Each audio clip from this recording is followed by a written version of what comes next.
السلام علیکم ورحمۃ اللہ وبرکاتہ۔ ناظرین، استقبال ہے فکر و خبر اسٹوڈیو میں، میں رضوان احمد ندوی ملک اور عالمی عام اور خاص خبروں کے ساتھ۔ پارلیمنٹ کی نئی عمارت میں نفرت کے کلچر کا افتتاح ہو گیا ہے۔ اب تک جو باتیں گلی نکڑ پر ہندوتوا دہشت گردوں کی زبان سے سوشل میڈیا پر سنائی دیتی تھی، گودی میڈیا کی ڈیبیٹ میں سنائی دیتی تھی، اب وہ آپ کو پارلیمنٹ میں بھی سننے کو ملنے والی ہے۔ جی ہاں، اس کی ایک مثال گزشتہ روز بی جے پی رہنما نے پیش بھی کر دی ہے۔ بی جے پی رکن پارلیمنٹ رمیش بھدوڑی کے ذریعے اپنے ساتھی رکن پارلیمنٹ کنور دانش علی کے خلاف استعمال کیے گئے انتہائی رقیق اور متنازع جملوں کی وجہ سے پورے ملک میں شدید غم و غصہ پایا جا رہا ہے، جس کا نوٹس اب بی جے پی کو بھی لینا پڑا ہے۔ اسی وجہ سے پارٹی نے رمیش بھدوڑی کو وجہ بتاؤ نوٹس جاری کر دیا ہے۔ اور رمیش بھدوڑی نے پارلیمنٹ میں جو گالی گلوچ کی اسے دہرانا ممکن نہیں ہے، لیکن یہ الفاظ، یہ باتیں ایک مسلمان کے لیے ویسے تو نہیں ہیں۔ ہاں، یہ بات الگ ہے کہ یہ باتیں اس سے قبل پارلیمنٹ کے باہر ہوتی تھی اور اب یہ پارلیمنٹ کے اندر ہو رہی ہیں، اور اس کے باوجود کوئی کارروائی نہیں ہو رہی۔ اگروادی بولنے نہیں دعا کبھی کھڑا ہوگا، یہ بتا رہا ہوں۔ اگروادی کٹوے سر، یہ جو سرے اگر جاتا ہے تو دیش کے پردھان کو جاتا ہے۔ دانش علی جی پلیز یہ آتنکوادی ہے، اگروادی ہے، یہ ملا آتنکوادی ہے۔ دہلی سے رکن پارلیمنٹ رمیش بھدوڑی کے بیان کو لوک سبھا کی کارروائی سے تو حذف کر دیا گیا ہے، لیکن ان کے بیان کی سنگینی کی وجہ سے اس پر مسلسل احتجاج ہو رہا ہے۔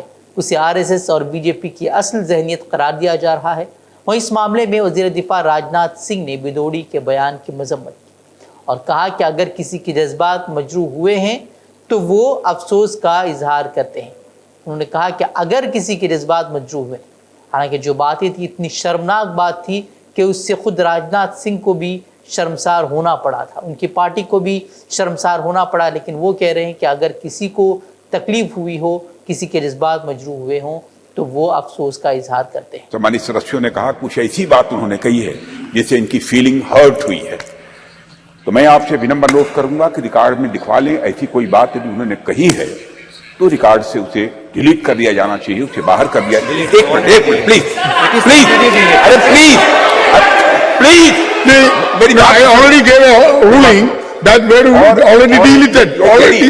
یدی کچھ ایسا انہوں نے کہا ہے جس سے کہ ان کی فیلنگ ہرٹ ہوئی ہے اس کے لیے میں کھید ویکت کرتا ہوں۔ راجناتھ سنگھ کے الفاظ سن کر یہی کہا جا سکتا ہے کہ اگر یہ وہ نہ کہتے تو ہی کیا ہو جاتا۔ اسد الدین اویسی نے تو صاف طور پر کہہ دیا کہ یہ ویڈیو کوئی حیران کن نہیں ہے۔ انہوں نے کہا کہ بی جے پی ایک گہری کھائی ہے، اس لیے اس کے یہاں ہر روز ایک نئی نچلی سطح مل جاتی ہے۔ انہوں نے کہا کہ مجھے یقین ہے کہ اس کے خلاف کوئی کارروائی نہیں ہوگی اور مستقبل میں اسے بی جے پی دہلی کا ریاستی صدر بنائے جانے کا بھی امکان ہے۔ انہوں نے ساتھ میں یہ بھی کہا کہ آج مسلمانوں کے ساتھ وہی سلوک ہو رہا ہے جو ہٹلر کے جرمنی میں یہودیوں کے ساتھ کیا گیا تھا۔ میرا مشورہ ہے کہ اس ویڈیو کو نریندر مودی جلدی سے عربی میں ڈب کر کے اپنے حبیبیوں کو بھیج دے۔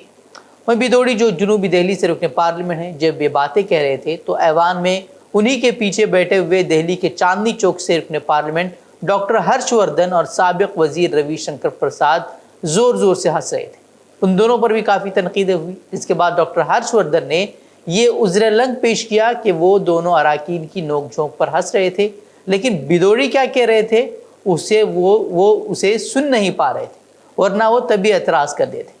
وہیں کانگریس رکن پارلیمنٹ جے رام رمیش نے بھدوڑی کی معطلی کا مطالبہ کرتے ہوئے کہا ہے کہ یہ صرف دانش علی کی نہیں بلکہ سبھی اراکین پارلیمنٹ کی بے عزتی ہے۔ ایسا بھاشا میں نے کبھی سنا نہیں ہے۔ یہ بھاشا نہ کیول پارلیمنٹ کے اندر نہیں استعمال ہونا چاہیے پر پارلیمنٹ کے باہر بھی نہیں۔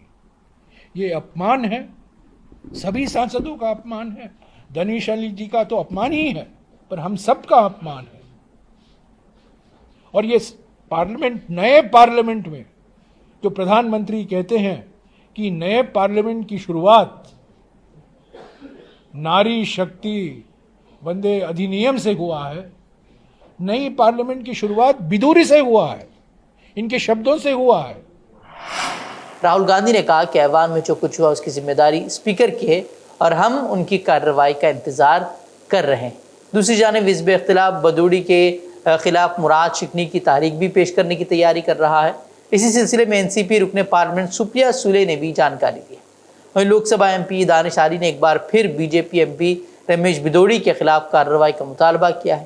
انہوں نے کہا کہ اگر ان کے خلاف کارروائی نہیں کی گئی تو وہ لوک سبھا کی رکنیت چھوڑنے پر غور کریں گے۔ وہیں آپ رکن پارلیمنٹ سنجے سنگھ نے تو پی ایم مودی سے ہی سوال کر ڈالا ہے۔ انہوں نے کہا کہ مودی جی، کیا پارلیمنٹ میں آپ کے ساتھ دہشت گرد بیٹھتے ہیں؟ کیا آر ایس ایس میں یہی زبان اور کلچر سکھایا جاتا ہے؟ میں نے تو منی پور تشدد کا معاملہ اٹھایا تھا جب مجھے معطل کر دیا گیا۔ دانش علی کے ساتھ گالی گلوچ کرنے والے اس رکن پارلیمنٹ پر کیا کارروائی ہوگی؟ اس طرح کا سوال جو ہے وہ انہوں نے کھڑا کیا ہے۔ بھارتی جنتا پارٹی لچوں، لفنگوں اور گنڈوں کی پارٹی ہے، تو گنڈا گردی کر رہے ہیں لوگ۔ سدن کے اندر جس پرکار کی بھاشا کا پریوگ رمیش بیدوڑی کے دوارا کیا گیا، یہ تو ایک مافیا گنڈے کی بھاشا ہے۔ میں نے تو منی پور کی ہنسا کا مدعا اٹھایا سدن میں، مجھے نلمبت کر کے باہر کر دیا۔ اس کے خلاف کاروائی کیوں نہیں ہو رہی؟ اس کے خلاف اب تک کیا کاروائی ہوئی؟ کوئی کاروائی دیکھا آپ نے؟ تو یہ ایک عجیب بات ہے کہ پورے وپکش کو تو ترنت سسپینڈ کرو، برخاست کرو، باہر کرو، اور جہاں بی جے پی کا سانسد ہے وہ کسی کو گالی دے، سدن میں کل کو ماں بہن کی گالیاں شروع ہو جائیں گی۔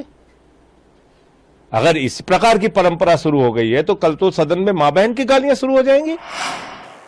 اسے بی جے پی رہنما پر کوئی کارروائی ہوگی یا نہیں، اس کا اندازہ آپ اسی سے لگا سکتے ہیں کہ اسپیکر اوم برلا نے بیدوڑی کو انتباہ دیا کہ اگر ایسا رویہ دہرایا گیا، یعنی کہ دوبارہ اگر یہ اس طرح کی باتیں ہوئی تو وہ سخت کارروائی کریں گے۔ ویسے آپ اس خبر پر کیا سوچتے ہیں؟ کامنٹ باکس میں اپنی رائے ضرور رکھیں۔ لوک سبھا میں بی جے پی رکن پارلیمنٹ رمیش بیدوڑی کے ذریعے انتہائی نازیبا، غیر پارلیمانی اور قابل اعتراض بیان کا سامنا کرنے والے بی ایس پی رکن پارلیمنٹ دانش علی کو اپوزیشن پارٹی لیڈران کی حمایت بھی مل رہی ہے۔ کانگریس کے سابق صدر اور وائناڈ سے رکن پارلیمنٹ راہل گاندھی دانش علی کے ساتھ ان سے ملاقات کے لیے ان کی رہائش گاہ پر پہنچے۔ راہل گاندھی نے دانش علی کے ساتھ ہوئی ملاقات کی 2 تصویریں بھی سوشل میڈیا پر شیئر کی۔ ایک تصویر میں دونوں کو گلے ملتے ہوئے دیکھا جا سکتا ہے، تو دوسری تصویر میں جو ہے ہاتھ ملا کر اتحاد کا مظاہرہ کرتے ہوئے بھی وہ دکھائی دے رہے ہیں۔ ان تصویروں کے ساتھ راہل گاندھی نے کیپشن لکھا ہے کہ نفرت کے بازار میں محبت کی دکان۔ وہیں کرناٹک کی جے ڈی ایس پارٹی بالآخر این ڈی اے میں شامل ہو گئی ہے۔ اس سلسلے میں پارٹی کے سینئر لیڈر کمار سوامی نے دہلی میں امت شاہ اور جے پی نڈا سے ملاقات کر کے اتحاد میں شامل ہونے کی کارروائی پوری کی۔ اس پر تنقید کرتے ہوئے کانگریس رہنما پی چدمبرم نے کہا کہ جس کا طویل عرصے سے خدشہ تھا، آخرکار وہ راز سامنے آ ہی گیا۔ بی جے پی نے سرکاری طور پر جے ڈی ایس کا این ڈی اے میں خیر مقدم کیا ہے۔ کرناٹک کی S C, S T, O B C اقلیتوں اور خواتین کو اس قدامت پسند، رجعت پسند اور خواتین مخالف پارٹیوں کی خبر لینی چاہیے جو پرانے نظام کو برقرار رکھنا چاہتی ہیں۔ اس طرح کا بیان جو ہے وہ پی چدمبرم کی طرف سے سامنے آیا ہے۔ میر وائس محمد عمر فاروق کو 4 سال کی طویل عرصے کے بعد ان کی نظر بندی ہٹا دی گئی ہے۔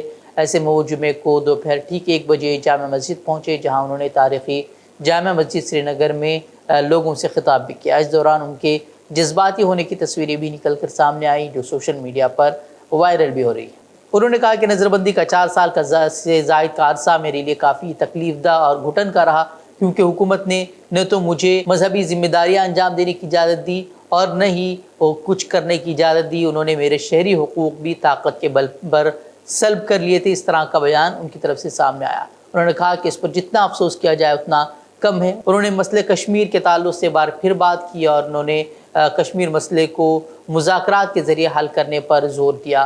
انہوں نے کہا کہ بھارت اور پاکستان کو چاہیے کہ وہ لوگوں کے جذبات اور احساسات اور انسانی اقدار کو مد نظر رکھ کر جموں کشمیر کے مسئلے کو پرامن طریقے اور بات چیت کے ذریعے سے حل کریں۔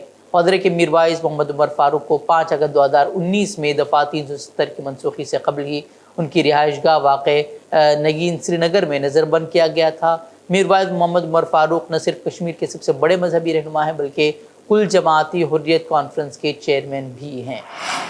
کینیڈا کے وزیر اعظم جسٹن ٹروڈو نے اب کہا ہے کہ کینیڈا نے کئی ہفتے پہلے ہی ہردیپ سنگھ نجر کی ہلاکت میں ہندوستانی ایجنٹوں کے ملوث ہونے کے الزامات سے متعلق ٹھوس ثبوت ہندوستان کے ساتھ شیئر کیے تھے، اور کینیڈا چاہتا ہے کہ اس سنگین معاملے پر نئی دہلی حقائق کو قائم کرنے کے لیے اوٹاوا کے ساتھ تعمیری طور پر عہد کرے۔ کینیڈا کے صوبے برٹش کولمبیا میں 18 جون کو خالصتانی انتہا پسند نجر کے قتل میں ہندوستانی ایجنٹوں کے ممکنہ طور پر ملوث ہونے کے کینیڈا کے وزیر اعظم جسٹن ٹروڈو کے دھماکہ خیز الزامات کے بعد